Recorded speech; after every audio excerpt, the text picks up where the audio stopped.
안녕하세요. 회원장입니다. 오늘 우리는 여러분 중 90%가 살면서 한 번쯤 겪게 될 수도 있는 질환인 바로 고혈압에 대해서 깊이 있게 다뤄볼 겁니다. 고혈압은 침묵의 살인자라고도 불리는데 그럴 만한 이유가 있습니다. 매일 제 진료실에는 정말 다양한 연령과 배경을 가진 환자분들이 찾아오시는데요.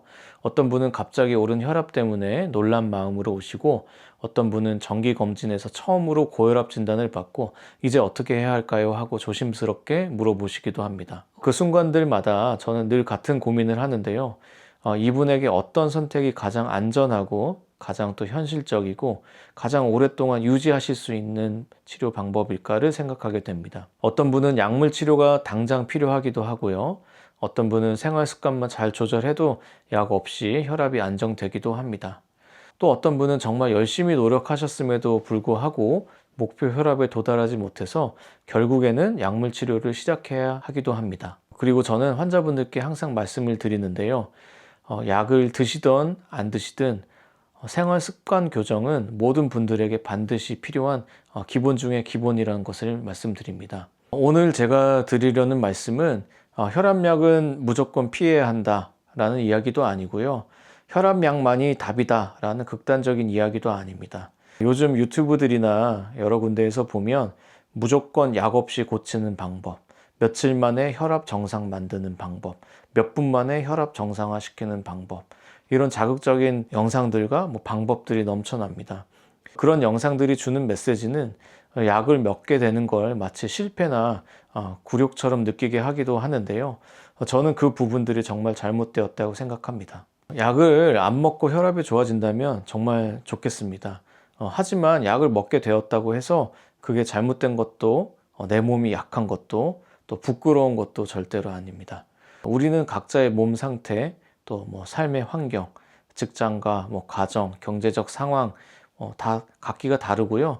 현실적으로 가능한 최선의 방법을 선택하셔야 합니다. 오늘 제가 말씀드리는 내용들은 고혈압 환자뿐 아니라 당뇨, 고지혈증 같은 만성 질환을 가진 분들에게도, 그리고 아직 건강하신 분들에게도 모두 도움이 되는 과학적으로 입증된 생활 습관 전략들입니다. 의사로서 추천드릴 수 있는 약 없이 혈압을 낮출 수 있는 검증된 방법을 지금부터 말씀드리도록 하겠습니다. 부디 끝까지 시청하시고 여러분의 건강에 조금이라도 도움이 되었으면 좋겠습니다. 고혈압을 이해하려면 우리 몸에서 혈액이 어떻게 순환하는지 이해해야 하는데요. 혈액이 앞으로 흐르기 위해서는 마치 파이프 속의 물처럼 혈관벽을 항상 밀어내야 합니다. 하지만 아시다시피 그 압력은 끊임없이 변화합니다. 심장이 수축할 때 혈압은 상승하여 가장 높은 숫자, 즉 수축기 혈압이 되고요. 그리고 심장이 박동 사이에 이완할 때 혈압은 낮은 숫자인 이완기 혈압으로 떨어집니다.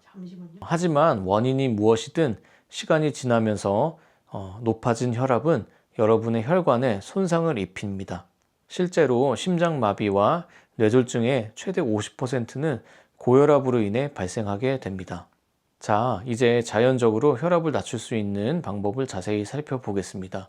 짐작하셨겠지만 식단은 혈압에 큰 역할을 합니다. 대쉬 식단의 과학적 근거와 그 효과를 수치로 말씀을 드리겠습니다. 대쉬 식단은 혈압을 인상적인 수치로 낮추는 것으로 입증이 되었는데요. 대쉬 식단을 꾸준히 실천하면 수축기 혈압을 8에서 14까지 낮출 수 있다는 임상 결과가 있습니다. 이 정도 수치는 초기 고혈압 환자에게는 약물 한 가지로 혈압을 강화하는 효과에 필적합니다. 대쉬 식단은 기본적으로 통곡물, 채소, 과일, 저지방, 단백질을 더 많이 섭취하고 소금과 가공식품, 설탕이 첨가된 식품은 덜 섭취하는 것입니다. 대쉬 식단의 중요한 권장 사항 중 하나는 나트륨 섭취량을 줄이는 것입니다.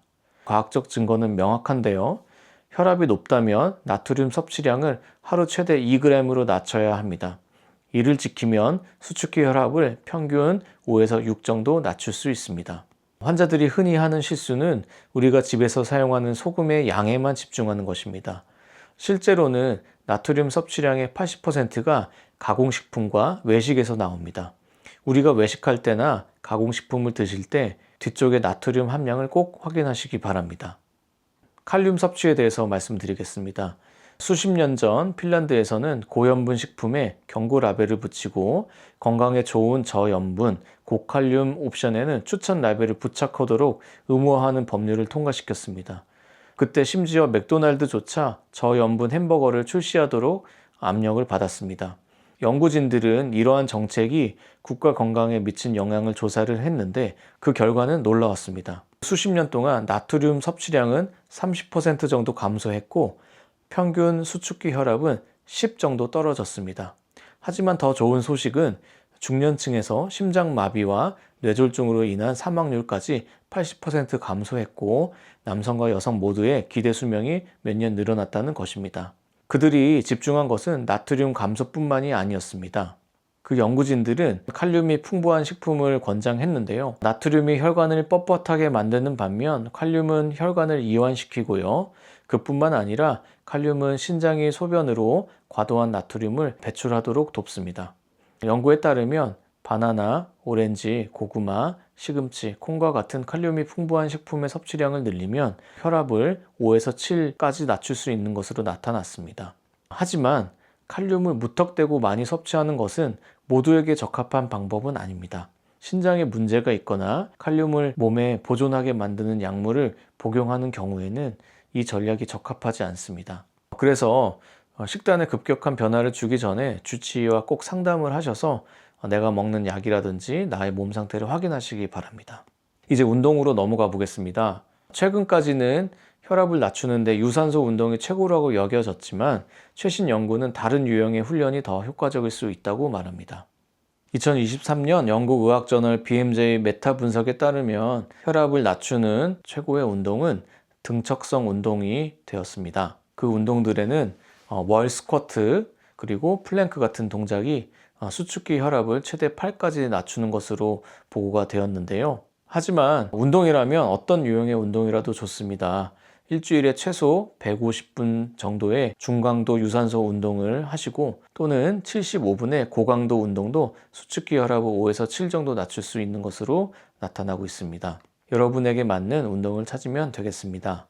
아까 말씀드렸던 대시 식단을 따르고 규칙적으로 운동도 하셨다면 아마도 체중이 줄어들어 있을 것입니다. 체중 감량은 혈압을 낮추는 또 다른 강력한 도구가 되겠습니다. 체중을 1kg 감소할 때마다 혈압은 약 1씩 감소하게 되어 있습니다. 10kg을 감량하였을 경우에는 혈압이 10 정도 떨어지는 놀라운 효과를 기대할 수가 있는데요. 그 점을 꼭 기억하셨으면 좋겠습니다. 또한 알코올 섭취는 혈압을 높입니다. 특히 하루 2잔 이상 마실 경우 더욱 그렇습니다. 음주량을 하루 남성 2잔 이하, 여성 1잔 이하로 제한을 하면 수축기 혈압을 2에서 4 정도 낮출 수가 있습니다. 그리고 흡연은 혈압에 정말 큰 영향을 끼칩니다. 니코틴은 혈압을 높일 뿐만 아니라 혈관 내벽에 손상을 시켜 장기적으로 혈압을 높이는데요. 금연은 심혈관 건강을 위한 가장 중요한 결정입니다. 수면 또한 굉장히 중요한데요. 밤에 6시간 미만으로 자는 것은 고혈압의 위험을 높입니다. 밤새도록 잠을 자도 지쳐 계시다면 폐쇄성 수면 무호흡증의 징후일 수 있습니다. 이는 저항성 고혈압의 주된 원인이 됩니다. 낮에 피곤하거나 코를 심하게 곤다면 의사에게 가서 검사를 받아보는 것이 좋고 치료하시면 혈압 조절이 훨씬 수월해집니다. 마지막으로 스트레스 관리입니다. 스트레스는 직관적으로 혈압에 영향을 미치는데요. 급성 스트레스는 혈압을 일시적으로 높입니다.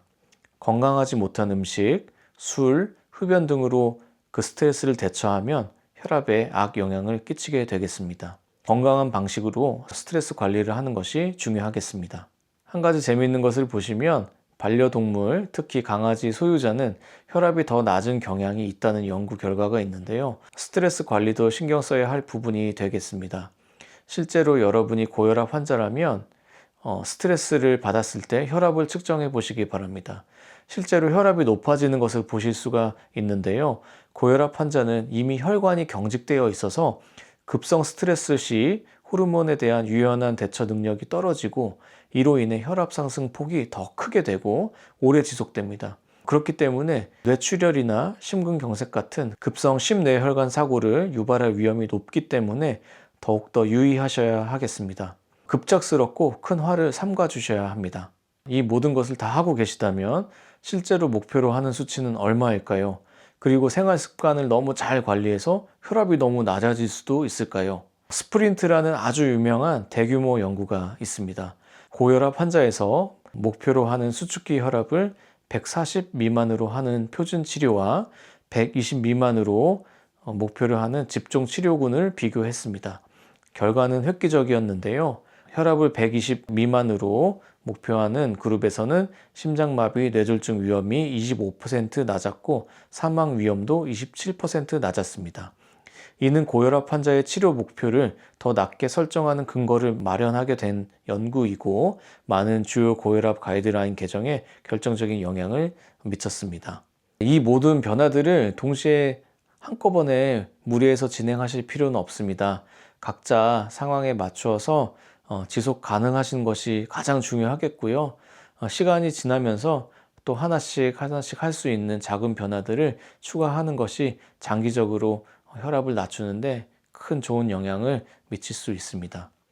저는 여러분께서 여러 가지 방법 중에 단 하나만 골라 시작을 해보시고 그것을 실천하시겠다고 다짐하시기를 권장드립니다. 모든 사항을 올바르게 다 시행을 하였는데도 혈압이 여전히 높다면 약물 치료가 필요한 경우입니다. 그것은 의사와 상의하시기 바라고요.